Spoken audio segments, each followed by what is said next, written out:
Welcome to Make Your Money Matter with Brad Barrett, the show that aims to change the way you think about wealth management. Brad is a certified financial advisor, established radio host, and author of Retire Right. He is a managing director and partner at One Capital Management, an SEC-registered investment advisory firm managing over $4 billion for clients across the nation. Brad and his team are dedicated to helping clients protect and preserve their assets so they can reach their investment and retirement goals. And now, your host of Make Your Money Matter, Brad Barrett. Welcome to Make Your Money Matter. I'm your host, Brad Barrett. I'm also a managing director and partner here at One Capital Management. I'm here each and every week to help you better understand your finances and navigate your investing journey because, after all, your money matters. Now, for many of you who've been watching and listening, I'm somewhat of a nerd when it comes to the psychology of money. In fact, we did an entire episode dedicated to it. But I wanted to dedicate this week's show to a recent article I was reading by a guy named Daniel Crosby. He's a doctor of psychology, and he actually had a lot of points to make around how we perceive the most important things in our life. And I would argue, as many of you watching and listening right now would probably argue as well, that money is a very important thing to all of us. Now, mind you, something you've heard me bring up before is the 1 Timothy 6:10, money is the root of all evil. It's the love of money that's the root of all evil. So money itself, as I stated before, is neither good or bad. It's what you do with it that matters. And although it is a necessity in life, it does not need to be your end-all be-all. In fact, it shouldn't be. And this is where many people get fearful when it comes to money, which we're going to talk about today. So either fear, when I talk about fear, either fear of running out of money or fear of not having enough, more the inadequacy a part of our psychology. All right, let's get into it. So as you can probably hear, I had the flu a couple weeks ago, and for some reason my head is just not draining it. So if I sound a little nasally, that's still why. This article I mentioned was, again, written by a guy named Daniel Crosby. He actually wrote the article in Kiplinger around a psychologist, around the fear-fighting tips for investors. And I talk about these often in my practice, and I wanted to bring this up here. So I wanted to focus on that today because I think now, more than ever, given what we've gone through in this year, but also the past 2 years around the pandemic, the inflation concerns, the recession talks, all stuff, again, that we've talked about here. And I've spoken about, all of this with my clients in our review meetings. And if you're not a client and you're listening to this, make sure you are having this discussion, by the way, with your advisor, because to make good financial decisions, you need a clear head. And the one thing that can get in the way of a clear head is fear. I want to be very clear about something, and I know it's going to be a little bit biblical, but hear me out. Fear comes from the devil. It doesn't come from God. God doesn't instill fear in you. The worry, by the way, comes from fear. The root of worry is fear. Now, a couple weeks ago, I mentioned this too, and I want to focus on this as it gets into the psychology here that we're going to be talking about. But, there's a difference between worry and concern. Worry leads us to inaction. It causes us to think about, and almost too much so, think about the things that we can't control. Whereas concern is a God-given intuition that allows us and leads us typically to action. So we want to be first define fear and where it comes from and really focus on it because we don't want it to hinder us because fear is debilitating. We know what it stands for, right? Forget everything and run. There's other vernaculars for it too. But when it comes to our money, we can't do that. In fact, I'd probably suggest that's the last thing you want to do. And as I've stated before, about trying to time the market or letting fear-driven selling, like what you might be feeling this year, drive, what you are doing with your investment plan. Because, and most of you know that I'm a big hockey fan. For those of you who don't, I'm a big hockey fan. There are 32 teams in the National Hockey League. And my son Brooks, who's showing some interest in hockey, which I'm kind of stoked for, wants to get into a league. And we were watching a game, but we were talking about it. And I go, hey, Brooks, what's the difference between a team in the NHL winning the Stanley Cup versus the team that ends dead last? Now, mind you, I'm talking to a 7-year-old here, so his answers were somewhat ridiculous. But in that conversation, I want to actually bring that up on today's show because the difference between a team winning a championship versus coming in dead last is not necessarily the goal. Because the goal for every person, everyone listening here, for your finances is to get your finances in order and have a successful financial life. That's the goal. So you do the things you want to do. Maybe it's managing debt. It all has to do with the financial discussion, ultimately into retirement. But it's also about living a happy and healthy retirement. And to a sports team, in my analogy, the goal is the same. It's to win the cup or win the championship. So what's the difference? It's the systems. It's the discipline you put in place. Fear can derail a lot of the strategy you put together. Now, look, there's no shame, by the way, shame in being scared. I mean, look, that's a part of our brain's design, is to help protect us. That's called discernment. The 2 Ds I talk about, discipline and discernment. So there's nothing wrong about being scared, but fears become problematic when it paralyzes us or stands in our way. Now, even just thinking about something positive, for example, activates our internal reward system, which honestly can lead to increased risk, taking increased impulsivity, greater general or physical arousal. However, if you think about it, fear understandably has the opposite effect of those things, making us timid, protective, and more risk adverse, both positive and negative emotions. So some of these aspects of fear can come into play to help you. Some can actually come into play and hurt you if they're taken to the extremes. That's such as life, as everything in life that happens that way, right? They all can hamper, I think, a sound financial decision-making. But remember, since fear seems to be the predominant emotion, it's worth examining, in my opinion, some of our most common fears around money. So that's what we're gonna do today. So let's talk about 3 common fears most of us have struggled with, okay? Fear of missing out, or in the vernacular of the younger crowd, FOMO. Then there's fear of volatility, and then ultimately fear of uncertainty. So let's take the first one for a second. Fear of missing out. And let's just call it, look, fear of missing out and the anxiety around not being a part of, let's say, a market upswing. This can lead to excessive risk taking. Think about that for a second. You don't want to miss the upswing. Someone talks to you about, maybe a company, a lot of it's been the pocket investments nowadays, like the Peloton, the Zoom, the Teslas, right? Those kind of things that come up at water cooler conversations. And you're like, oh man, the fear of missing out on that upswing and have my buddy be right there and I just missed out on it, but he's doing great, can actually create anxiety and actually lead you to maybe having an excessive risk taking. Like maybe that's not for you, but you think you need it because he has it.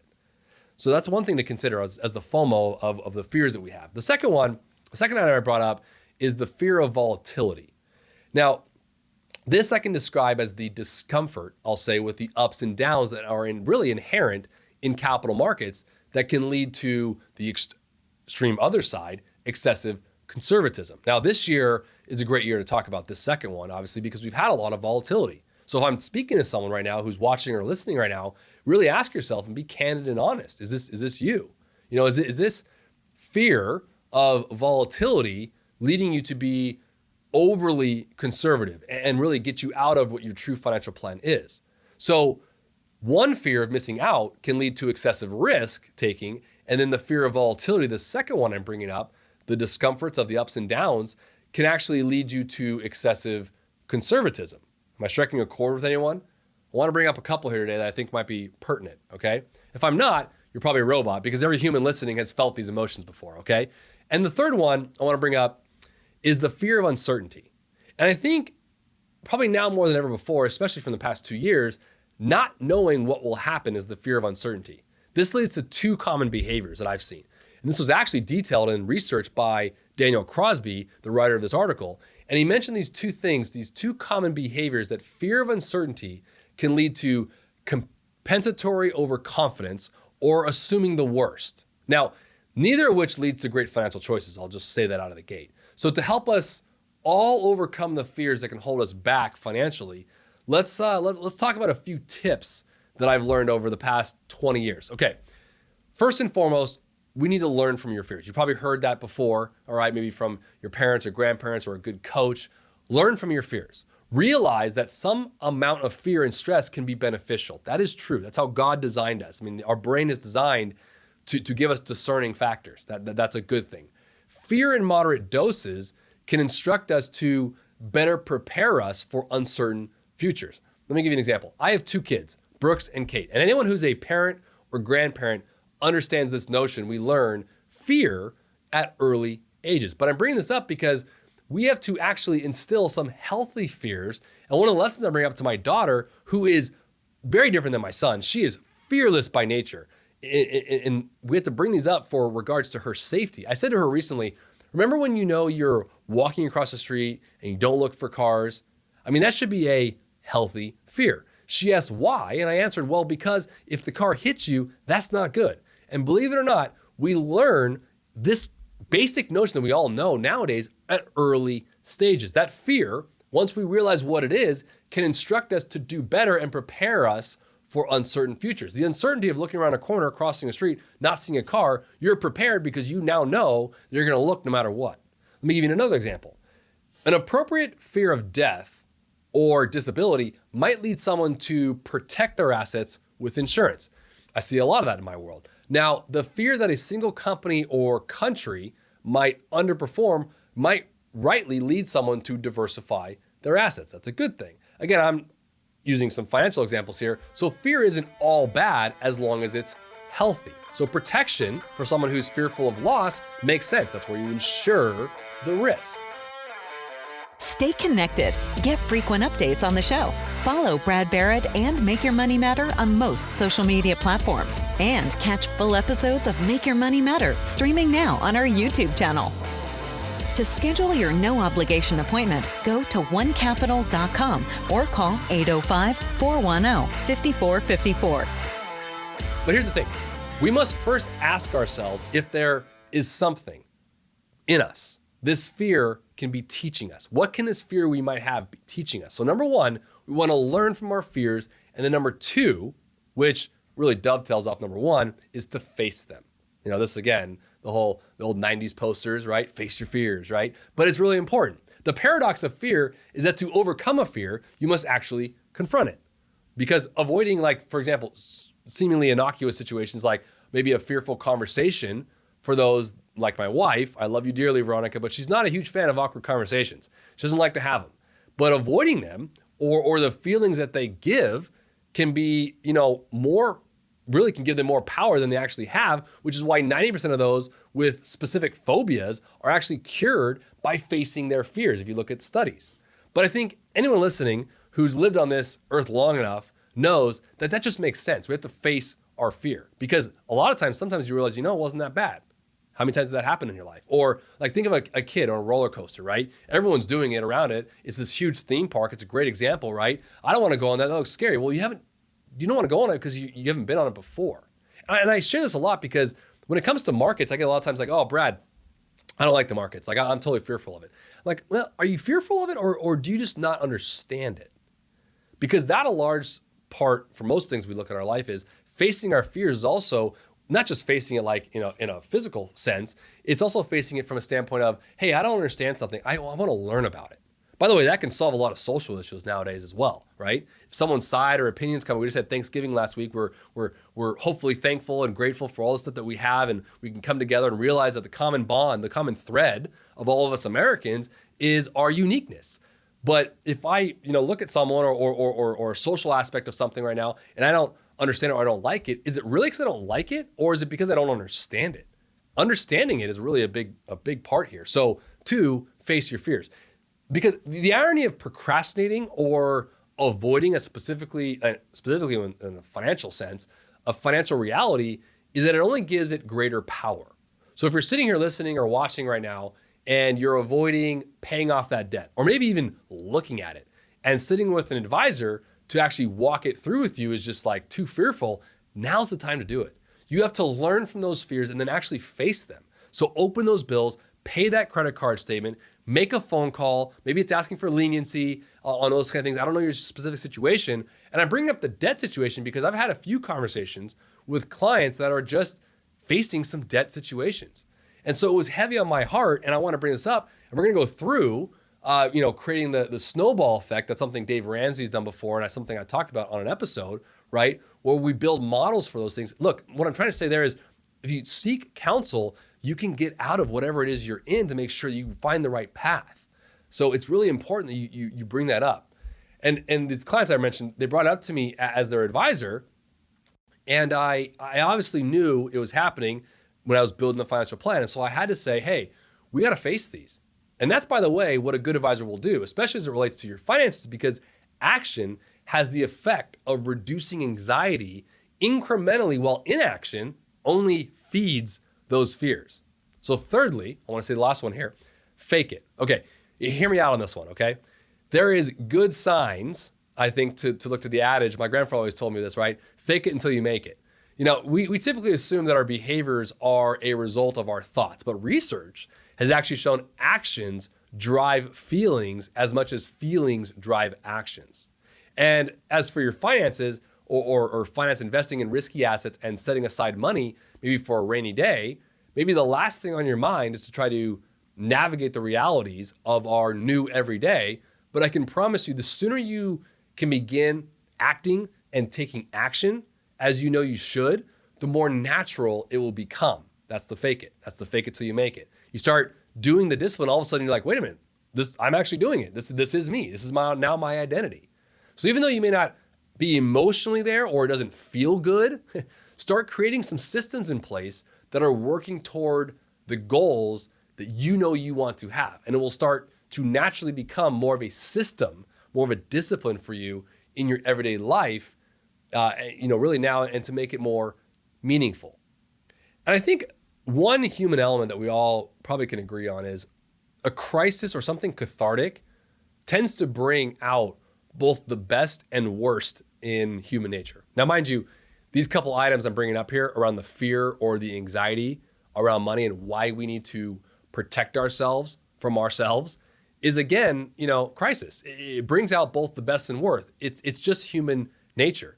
I see it every day as an advisor, and I see it in my own personal life too. Just because I've been in the capital markets for nearly 2 decades, right, and been advising clients for about that same time period, doesn't mean I'm immune to my own human traits.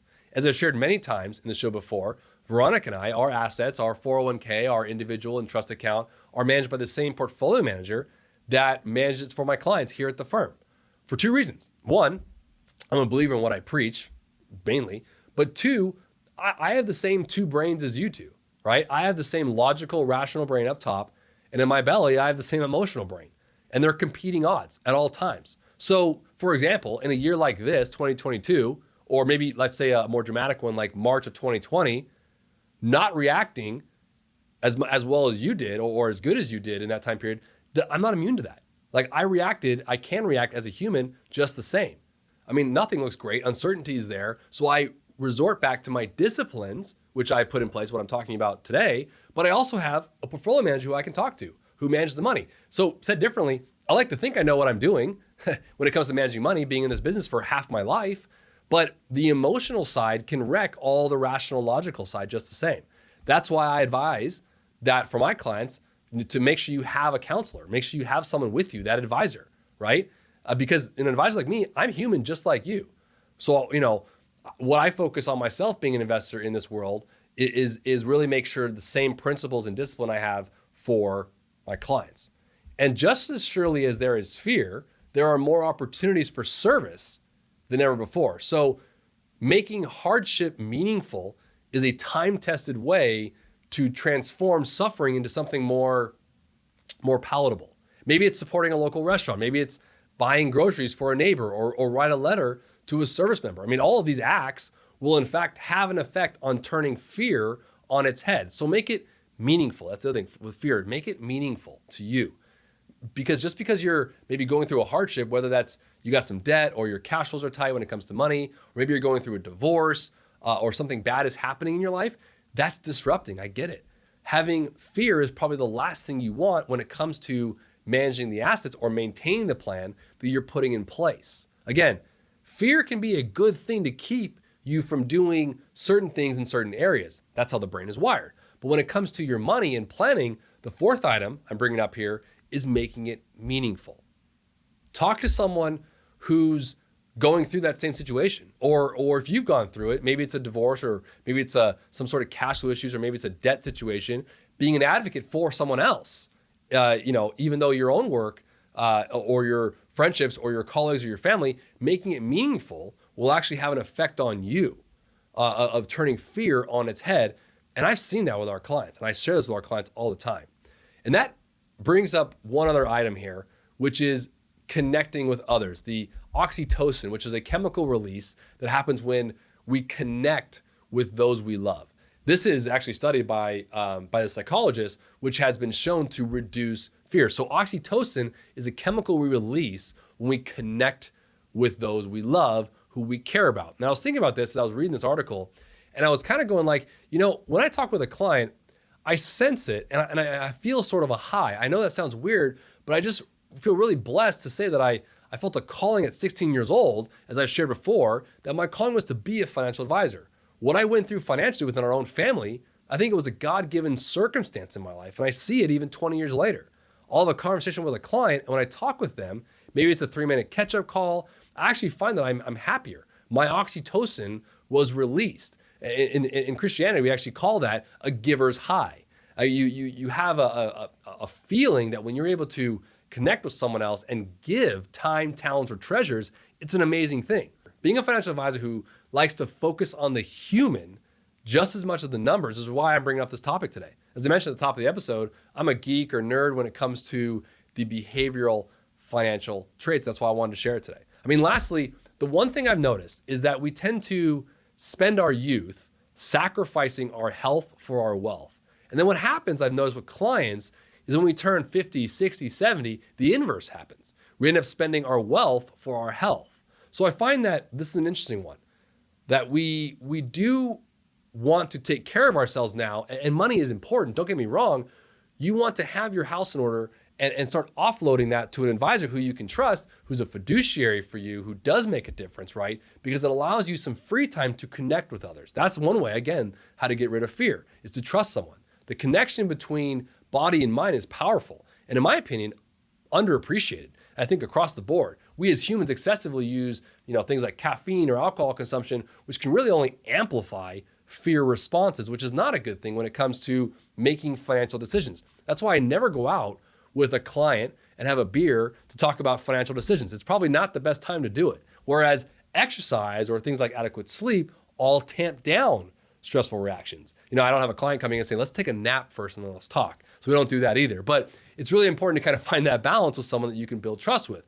Your mind will only be as calm as your body allows it to be, right? So in these frightening times, or in times that are volatile, which is why I'm bringing this up today. So it was on my heart this last week, talking with clients and just all the items that we've been releasing within the firm around what has transpired over the last couple of years. A lot's going on in the world, so the fear is out there. Remember, the three I mentioned, the fear of missing out, the fear of volatility, and the fear of uncertainty, making sure that those don't meander their way into your investing decisions or really your portfolio structure has a lot to do with actually coming out the other end and being successful. You want to be the team winning the championship, not the team showing up dead last. And the goals, if you think about it, like I mentioned before, the goals are the same for all the teams. The goals for each of you here are most likely the same, having financial security. The commonality is the same for all of us. The fear of money, the fear of the market, and human nature is very clear about what we don't like, what we don't understand. And that's why I wanted to bring up this topic, because the systems and disciplines you put in place now to attack these fears what ultimately will end up making you successful in your financial life. We don't want to let fear and anxiety get into our planning and disrupt us from the goal that we all have in place. So we want to learn from our fears. We want to face them. We want to fake it, believe it or not. If you're not feeling great that day or that week, we still want to keep those goals in place, and because that becomes more natural. That's where the systems comes in. And ultimately, during those downtime periods in our life that we're going to have, the one certainty about life is there will be uncertain things in our life. We want to make it meaningful and connect with others, and ultimately make sure that we're taking care of ourselves even during times of volatility. Hey, before we go, if you found anything helpful today and want to learn more, you can visit us at onecapital.com. You can also call or text us. We want to help. Listen, there's no pressure. We don't treat people like a number. In fact, we value relationships. It's the lifeblood of what we do. So click, call, or text us today. If you're not following us on social media, you should be. You can follow us at Make Your Money Matter. We're sharing great information on all of our social media platforms. And as I often say, if you enjoy the show, share with someone you like. I guess if you don't like the show, share with someone you don't like. But until next time, always remember, make your money matter. The information in this show is educational and general in nature and does not take into consideration a listener's personal circumstances. Therefore, it is not intended to be a substitute for specific individualized financial, legal, or tax advice. To determine which strategies or investments may be suitable for you, consult the appropriate qualified professional prior to making a final decision.